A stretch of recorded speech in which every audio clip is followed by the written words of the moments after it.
Good morning, shipmates, and welcome to the show. I hope y'all are having a great day. Hope you got a great weekend planned out.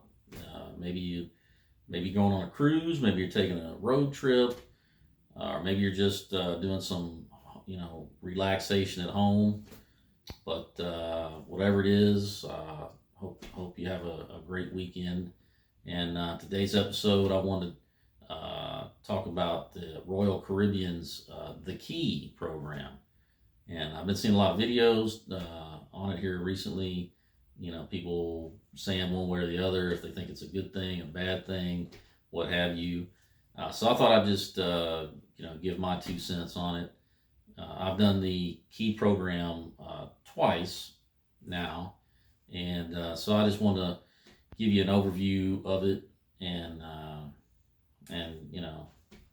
share my experience with it. So what is the Key program? Well, the Key program is basically a program the Royal Caribbean offers, and it's basically like you're kind of paying for exclusive access, exclusive activities.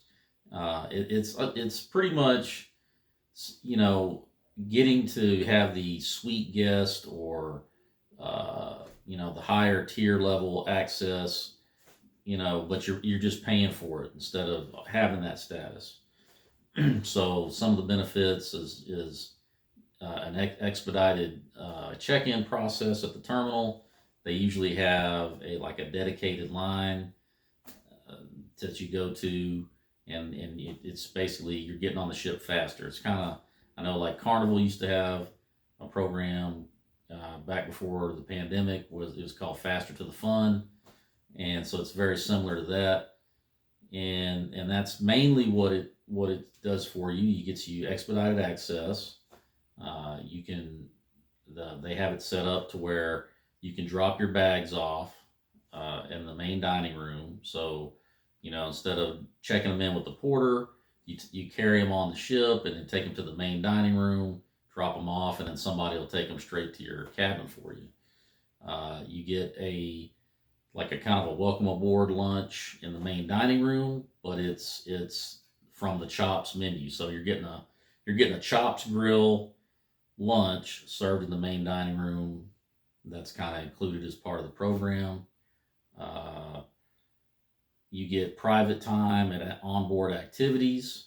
So I know that on Royal they have the Flow Rider, they have the iFly skydiving experience, the rock climbing wall, and so if throughout they'll give you a schedule, going day for day, and they'll let you know that you have the Key exclusive time from this time to that time, and you'll go check in with the sports desk, and they'll get you scheduled for that.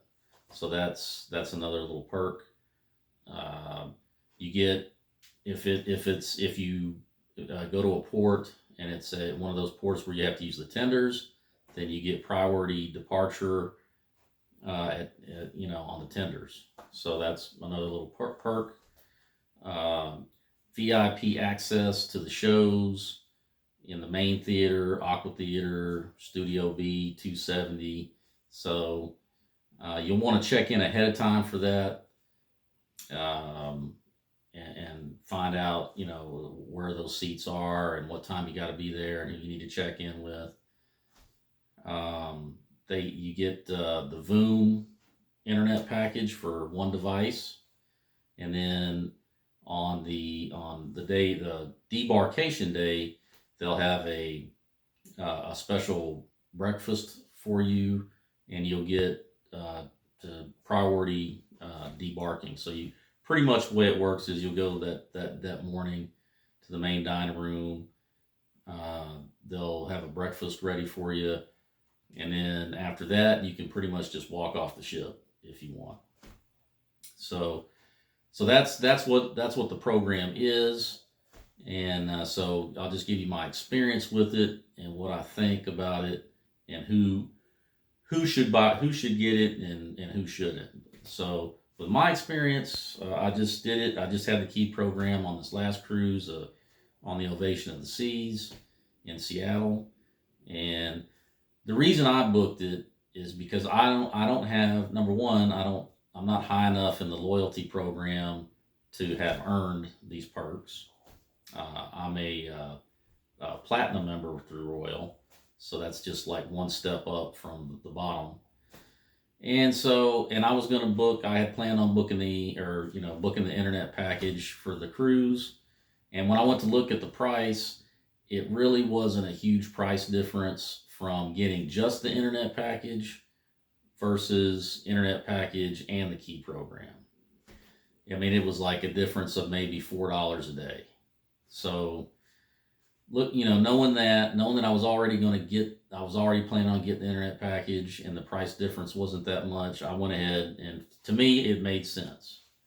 And as far as the benefits that I used, well, when I got to the cruise terminal, they had they had two lines. They had the lines for the everyday cruiser, and then they had the other line set up for suite guests, and the higher tier level guests, and the key program. And so that's the line I went in the terminal. I mean, it was real fast. They reviewed my documents, took them like just a couple minutes, and then boom, I was cleared to get on the ship. So, and given the fact that I had never sailed out of Seattle, I really didn't know what to expect when I got there. I was, having an easy boarding day process was kind of important to me. I wanted to be able to just get through all that, get on the ship, and not have any hassles. So that to me, that I think that by itself was almost worth the extra money. And then getting on board, being able to drop my bags off at the main dining room and have them take them straight to my room without any hassles. That also was a good benefit for me, or at least I thought. Because when you get on a cruise day, you get on the ship, you really don't want to, at least me, I don't know how anybody else is, but I don't like to have to lug my stuff around because it kind of takes away from the experience. So that was good. The Chops Grill lunch in the main dining room, also a good bonus for me. So really just having those three by itself, I thought, to me, now a lot of people might look at that and say, yeah, but just get there, get an early boarding time, and it's not that big a deal. But like I say, for me, I'm all about trying to make things easy, not have any hassles. And if you're going to a cruise port that you've never been to, you don't want any added stresses because you're already maybe a little bit stressed about, gee, I want to make sure I get to the place on time, and not have any hurdles to jump over. And as far as like the expedited boarding, just know that you still have to pick a log in before your cruise and pick a boarding time. And what it is like if you have let's say, like in my case, I had an 11 o'clock boarding time, so you still show up at that boarding time.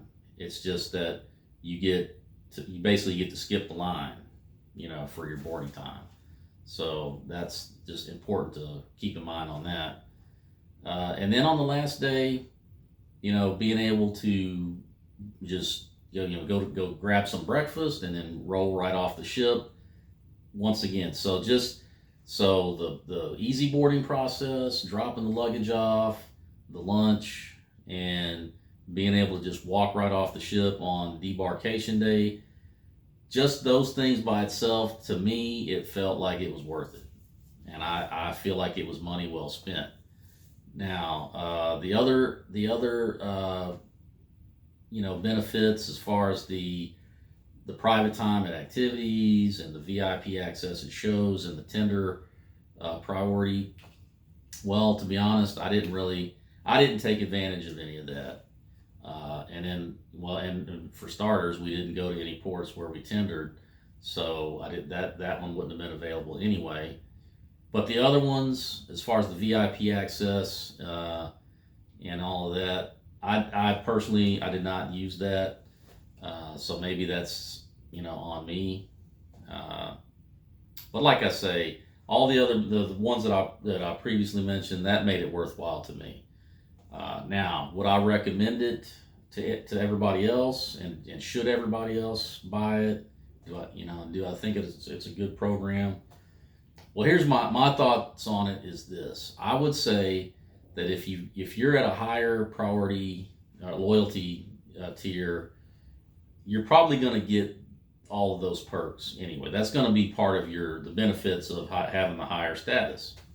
So for those people, I wouldn't recommend it. Also, if you're a suite guest, you're going to get those benefits anyway. So, no, I wouldn't recommend it for those. But if you're new to Royal, you're at the lower loyalty status like I am, and, getting on and off the ship easily and quickly without any hassles, if that's important to you, then yes, I would recommend it to those folks. So I think it is a good program. I just think it's you gotta kind of look at your own individual situation, look at what you're getting, and then make the decision. So it is a good program. I enjoyed it. I took advantage of it. Uh, but I think that the fact that I'm only at platinum, I wasn't a suite guest, so therefore it made good sense to me. And like I said, it wasn't much of a price difference versus just getting the internet package and nothing else. So yeah, I think it's a good program. For people like me, I would recommend it. If you're one of the higher levels, then no. If you're a suite guest, no. And so that's pretty much it. That's my 2 cents on it. I hope you found this information useful. And once again, I hope you all have a great weekend. And I'll see you next week. Probably going to drop my next vlog on my Alaska cruise this Sunday, probably Sunday afternoon, probably sometime between 2 and 4 o'clock if you guys are interested. But thanks for stopping in. Thanks for watching, and fair winds and following seas.